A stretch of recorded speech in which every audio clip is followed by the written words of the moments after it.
Just Kim. Yeah. So I'm going to tell you guys before I do any jokes why you shouldn't let any female do anything for you. Because I asked her when she was at Walmart to pick me up a notebook so I can write my jokes down, thinking just a normal notebook. No. Fucking Hello Kitty notebook that now has my set list in it. Yeah, you laugh. I'm rocking a Hello Kitty notebook, and I'm damn proud of my Hello Kitty notebook. Just so you're aware. The math department is gonna love it. I'll give him the Ninja Turtle ones for that. Yeah, turn down Ninja Turtles, Transformers, fucking Hello Kitty. Yeah, it's like she knew you were gonna be working with Korean children. It's something. She thought something. Nothing good. That being said, there is a breakdown of social etiquette in this world, and I'm tired of it. When I hold a door open for you, say thank you. I don't know who the fuck you think you are. You're not. Because, you know what, if I hold the door open for a pretty lady, and she doesn't say anything, it irks me.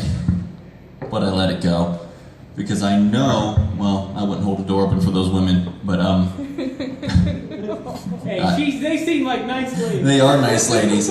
But when they don't say thank you, I let it go. Because I know not every guy holds a door open for a pretty lady for the reasons that he should.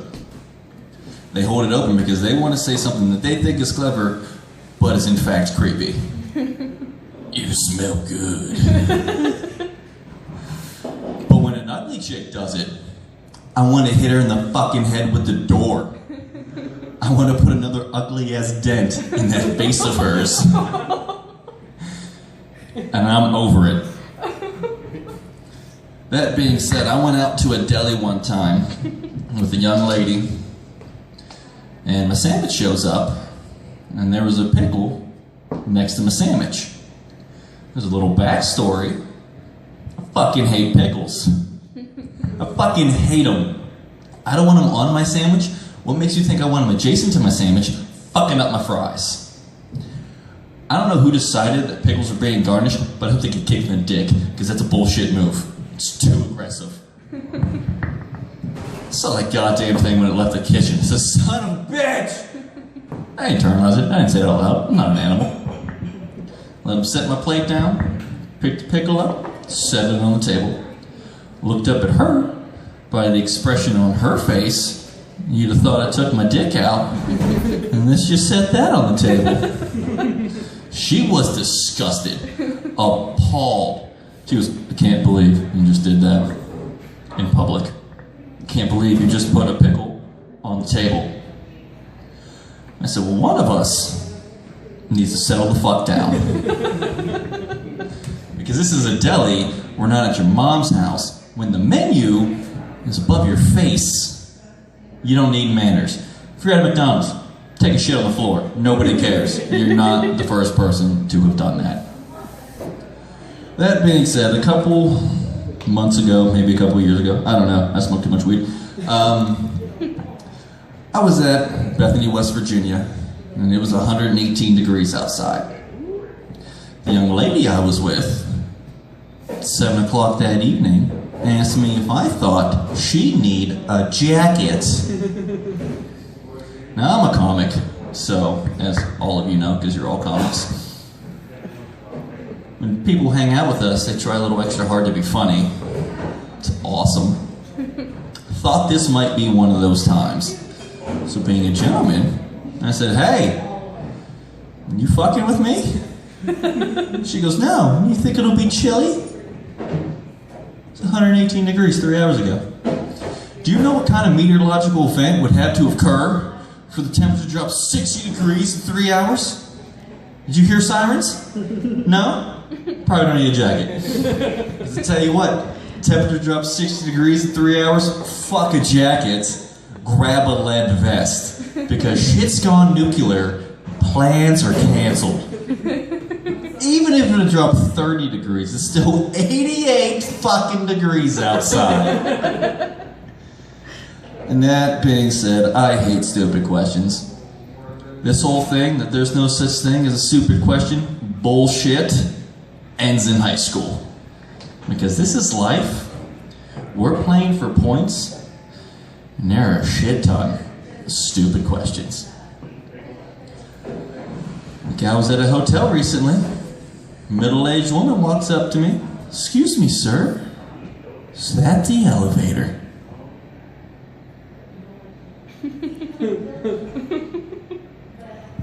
Are you shitting me? What other door looks like this? No, as a matter of fact, I want you to name another fucking door that opens magically from the middle. There's 2 buttons on the side. Name it! Because you can't. You think people are walking in there and disappearing? Is this an episode of Star Trek? No? It's probably the goddamn elevator. And I don't know if everyone has heard, which you have because you've all seen my act before, about the 3 backpackers that got arrested in Iran. If you haven't, let me tell you what these fucktards did. They went to Iraq on vacation. I didn't even know you could do that. You said Iran earlier. I'm getting there. Can you Priceline a Baghdad trip? Really? But yeah, they went to Iraq, and they went to the Iraq-Iranian border, and they got arrested. Because it's not hard to find 3 white people in the middle of the Iranian wilderness, is it? They were the only white things for hundreds of miles. They were visible from space. Alright, and every family has got a fucktard in it. And if you can't think of who it is, it's you. And since there's 2 women here tonight, I'm going to be talking to you about your clothing. Let me tell you something about your shoes, your nails, and whatever this stomach belt thing is. It's the most confusing goddamn thing in the world to me. Belts go here. Can't just start putting shit wherever you want to put it. I didn't show up with socks on my hand like, oh, it's comfy. It's like a beer goose. If I just keep grabbing beers, you know, thinker. And you know what? Keep doing it to make you think makes you look skinny. It doesn't. You know what makes you look skinny? Actually being skinny. You know what? There's not a lot of guys standing around going, you know what? I wish girls dressed more like Santa. Big black belt, maybe a sack full of shit on it. Be sweet. And your shoes? Come on, ladies. Look at pick a pair and let's go. I'm tired of waiting 45 minutes for you to pick out a pair of goddamn shoes.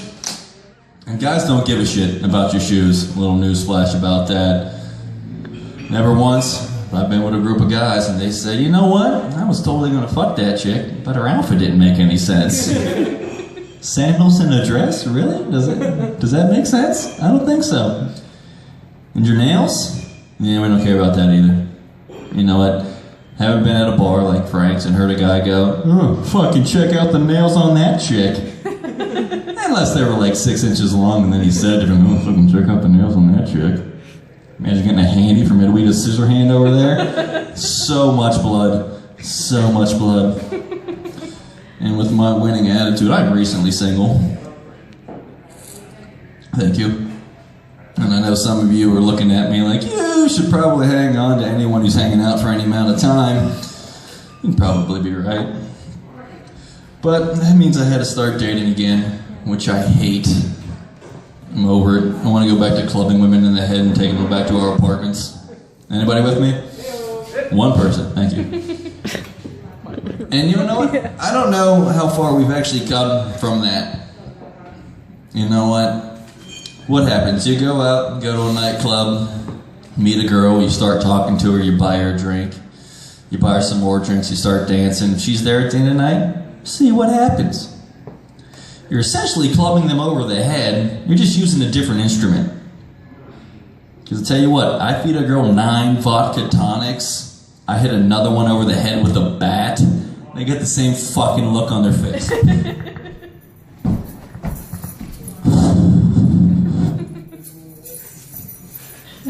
You see my phone? It was in my boobs and it fell out. I can't find my phone. Tina has my shiz. Can't find my pocket.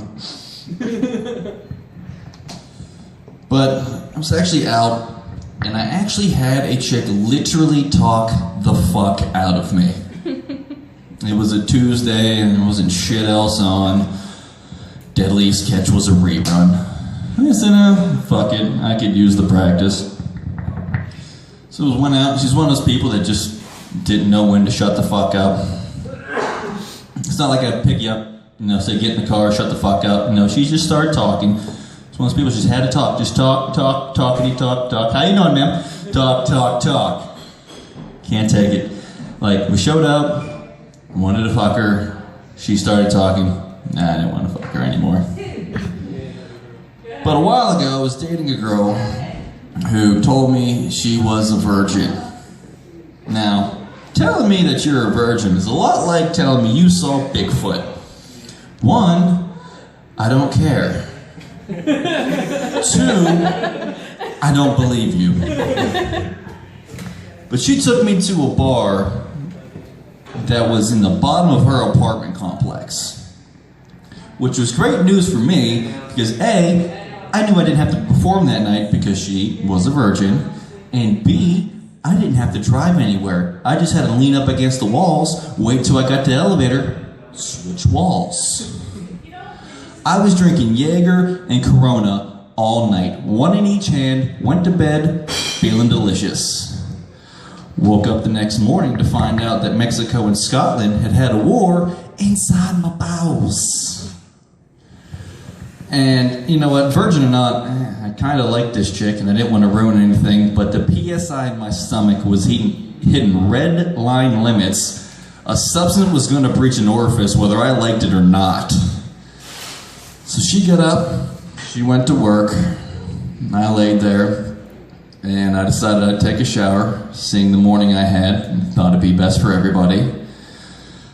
But I looked in her shower and I couldn't find a bar of soap anywhere. So I called her, I was like, hey babe, where's your bars of soap? She goes, what are you, poor? She goes, just use the body wash in there. She introduced me to that, and body wash introduced me to a new word, exfoliated. You know what that means? It means there's rocks in that shit. Alright, I didn't know. I went full bore. Oh, my nips. Oh, I think I ripped my nips off. Why are the rocks? Is your skin that bad that you need rocks? And what happened to a bar of soap? Has anyone seen a bar of soap recently? Are you poor? Yeah, I am. I am poor. Thank you, Colin.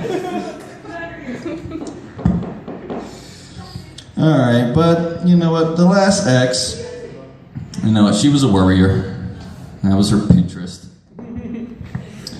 You know, and I like to go out, and we were just two different people. That's why we broke up. Because, like, the first time I stayed at her place, she said, hey, you need to sleep on this side of the bed. I said, that's fine. And she goes, so like your side or something? She goes, no, you need to sleep here because it's closest to the door in case someone breaks in, tries to rape me. Does this happen a lot? Because it's gotten to a point where you've had to start to prepare for it. I think you have grounds to break your lease. That also makes me think that you think I might sleep through a rape. What, you think he's going to come in and be like, oh, get all the way to the bedroom and go, oh, fuck it, she's on the other side? No. You know what? Worst comes to worst, fucking nudge me.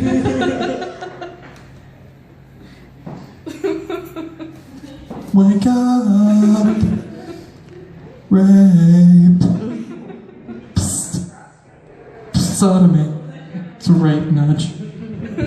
So I tell you guys what, dude breaks in, starts raping me, I'm waking her ass up. Hey! Hey!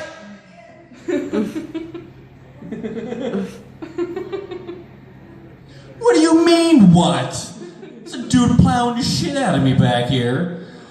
I kind of think he was looking for you. Alright guys, let's get Tom back up here. This is a shit show.